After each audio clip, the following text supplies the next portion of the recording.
Hi అండి. అందరూ ఎలా ఉన్నారు? ఈరోజు నేను అల్లం చట్నీ చూపించబోతున్నాను. అల్లం చట్నీకి కావలసినవి అల్లం, పావు కేజీ అల్లం క్లీన్ చేసుకొని ఇలా సన్నగా ముక్కలు కట్ చేసి ఒక గంట సేపు ఆరపెట్టుకోవాలి. వాటర్ ఏం లేకుండా చేసుకోవాలి. పావు కేజీ ఎండుమిర్చి, పావు కేజీ ఎల్లుల్లిపాయలు తీసుకున్నాను. ఇవి సగం తాలింపులో వేసుకున్నా, సగం మిక్సీ పట్టేటప్పుడు వేసుకున్నాను. చింతపండు ముందుగానే క్లీన్ చేసుకొని ఒక గంట సేపు నానబెట్టుకోవాలి. తర్వాత బెల్లం తురుము పావు కేజీ తీసుకున్నాను. ఒక ప్యాన్ తీసుకొని ఆయిల్ వేసుకొని అల్లం ముక్కలు వేసుకొని బ్రౌన్ కలర్ వచ్చేంత వరకు వేపుకోవాలి. అల్లం చట్నీ చాలామందికి చేయటం రాదు. నేను చెప్పినట్టుగా ట్రై చేయండి, చాలా బాగా వస్తుంది. అల్లం ముక్కలు పూర్తిగా వేగిపోయిన తర్వాత ఎండుమిర్చి వేసుకోవాలి.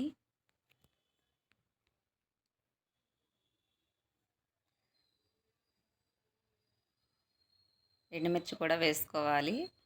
ఇవి వేగిపోయిన తర్వాత గ్రైండర్లో అన్నీ డైరెక్ట్గా వేయొద్దు, ఎండుమిర్చి నలగవు.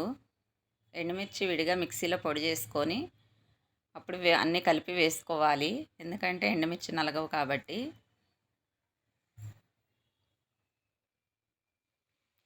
నేనైతే విడిగా ఫస్ట్ అల్లము ఎండుమిర్చి విడిగా ఇలా తురుము పట్టుకున్నాను.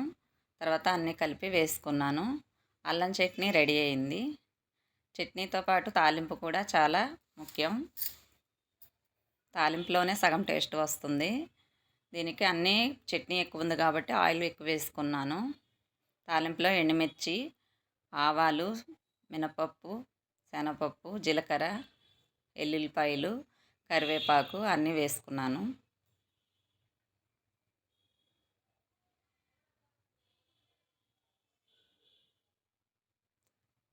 పసుపు ఫస్ట్ వేసుకోలేదు, తాలింపు అయిపోయేటప్పుడు వేసుకున్నాను.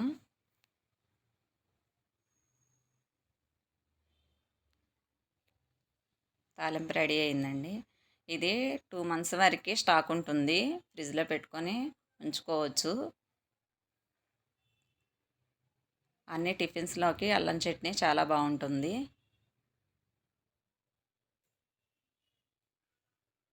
మీరు ట్రై చేయండి. నా వీడియోస్ నచ్చితే లైక్ చేయండి, సబ్స్క్రైబ్ చేసుకోండి.